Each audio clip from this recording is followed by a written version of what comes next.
नमस्कार मित्रांनो, माझं नाव ओमकार गुल्ला. स्वागत करतो तुमच्या आजच्या मॅथच्या क्लासमध्ये. लास्ट सेक्शनमध्ये आपण बघितलं अल्जेब्रिक एक्सप्रेशनमध्ये different types of algebraic expression. आज आपण बघूया next step, addition of algebraic expression. त्यामध्ये फर्स्ट पॉईंट आहे आपला addition of monomial.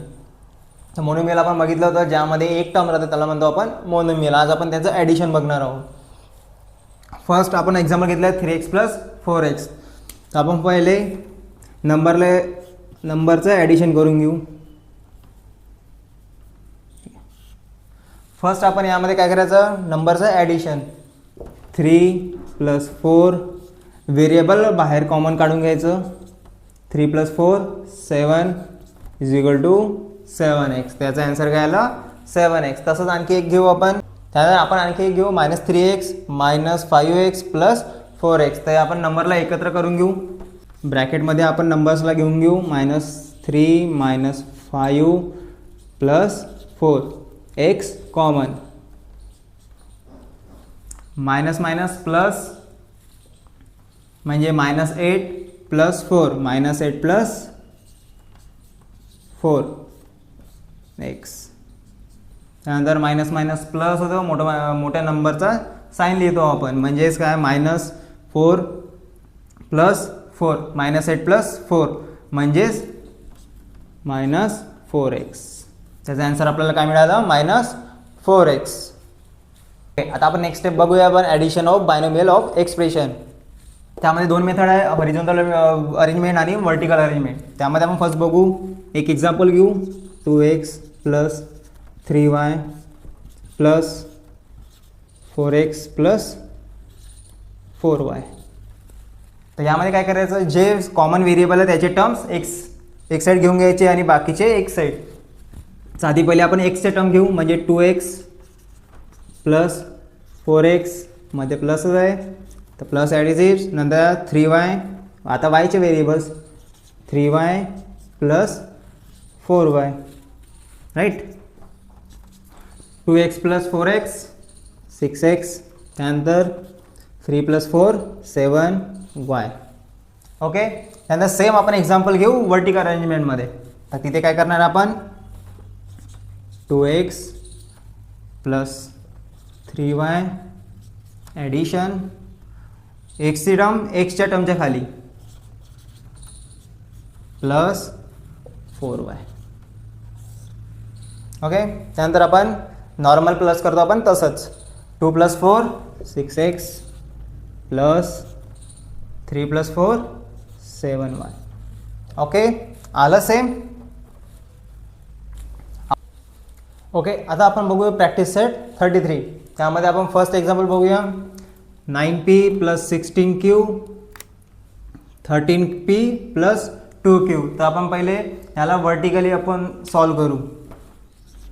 9p + 16q, ज्या व्हेरिएबलचा नंबर त्या व्हेरिएबलच्या खाली 13p + 2q, right. 9 + 13 22p + 16 + 2 18q. आपण याला जर हॉरिझॉन्टली सॉल्व करतो म्हटलं तर कसं होणार, 9p + 13p + 16q + 2q. नंतर 9 + 13 22p + 16 + 2 18q, राईट. तुम्हाला ज्या वेनी इझी वाटते तुम्ही ते मेथड यूज करू शकता. ओके. बघू आपण इथे आपण बघू शकत आहोत 3 टर्म्स आहेत. जे व्हेरिएबल्स आपण बघायचे कॉमन घ्यायची. जसं एचं टर्म पहिले घेऊ आपण 2a + 16a. नंतर बीची टर्म 6b + 18b. त्यानंतर सीची टर्म 8 + 8c + 13c. बाकी तेच मेथड आपली. एचं प्लस, नंतर बीचं आणि सीचं. 2 + 16 18a + 16 + c 24b. नंतर 8 + 13 21c. ओके, आता आपण थर्ड एक्झाम्पल घेऊ. थर्ड एक्झाम्पल पण आपण काय करायचं आहे, हॉरिझॉन्टली सॉल्व करू किंवा व्हर्टिकली, कोणत्या पण एका अरेंजमेंट आपण सॉल्व करू शकतो. आपण हॉरिझॉन्टली ट्राय करू. 13x 13 एक्सचं variable plus 6x². नंतर आपल्याला प्लसच करायचं आहे, तुम्हाला कन्फ्युजन नाही म्हणून मी एक स्टेप थोडी लॉंग घेतो. इथे काय -12y². आपल्याला प्लस करायचं आहे यांचं -8y². नंतर एक्स व्हेरिएबल करून घेऊ आपण प्लस 13 + 6 19x². नंतर यानंतर प्लस मायनस होतो ना मी -12y².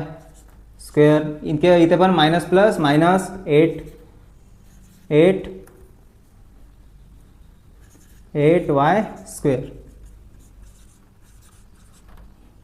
मायनस मायनस प्लस मायनसचा साईन येणार 12 + 8 20y². आपण ते डायरेक्ट पण करू शकत होतो, पण कधी कधी मुलं कन्फ्युजन होतात म्हणून आपण एक स्टेप वाढवली आहे इथे. ओके, नंतर नेक्स्ट सेम असंच आपण करून बघू. 17a² + b² प्लस इथे काय -28ab² plus 16c plus 28c. Okay, आणखी इथे तुम्ही हे स्टेप नाही दिली तरी चालेल, पण कधी कोणाला कन्फ्युजन होतात म्हणून मी एक स्टेप हे वाढवली आहे. Okay, plus minus minus 70a² + b² minus 28a² + b² plus 16c plus 28c. Plus minus minus मोठ्या नंबरचा आपण साईन देतो, तर 28 मधून 17 गेले 1 a² + b². पण इथे मायनस येणार कारण की 28 मोठा आहे. त्यानंतर प्लस स्क्वेअर प्लस b². त्यानंतर 16 + 28 6 + 8 14 1 कॅरी प्लस 44c. आलं राईट आन्सर. आता आपण नेक्स्ट क्वेश्चन बघू.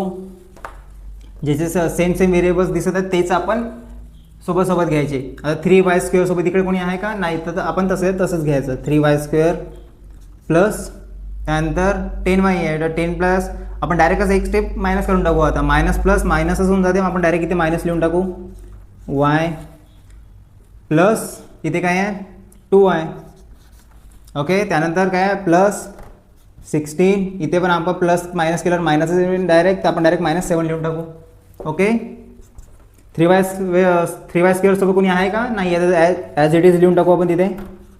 मायनस प्लस मायनस मायनस मोठ्या संख्येचं आपण चिन्ह देतो, तर 10 - 2 8 8y प्लस 16 + 7 9. हे आपलं झालं सॉल्व. आता लास्ट एक्झाम्पल बघू आपण. इथे आहे -3y² plus 7y² plus 10y. इथे कुणी आहे का वायचं व्हेरिएबल नाही आहे, तर ॲज इट इज लिहून टाकू आपण तिथे 10y. त्यानंतर 16 आहे 16, नंतर एक कॉन्स्टंट आहे इथे 8. आता ॲडिशन करून टाकू मी याची. प्लस मायनस मायनस मोठ्या संख्येचं चिन्ह म्हणून 7 मधून 3 गेले 4y². इथे प्लस 4 येणार कारण की 7 मोठा इथे. त्यानंतर 10y सोबत कोणीच नाही होऊन ॲज इट इज. त्यानंतर प्लस मायनस मायनस मोठ्या संख्येचं चिन्ह 16 मधून 8 गेले 8 म्हणजे -8. याच प्रकारे आपला प्रॅक्टिस सेट 33 इथे फिनिश होत आहे. ओके, जर तुम्हाला असंच मराठीमध्ये मॅथ्स शिकायचं असेल तर प्लीज आपल्या चॅनलला फॉलो करा आणि शेअर करा. आणि आणखी तुम्हाला कोणत्या वेगळ्या लेसनवर तुमच्या 5th to 8th पर्यंत स्टेट बोर्ड असो या CBSE असो, तुम्हाला कोणत्या लेसनवर कन्फ्युजन आहे किंवा तुम्हाला लेसन ते आपल्या व्हिडिओमध्ये बघायचं आहे, प्लीज कमेंटमध्ये मला कळवा. थँक्यू.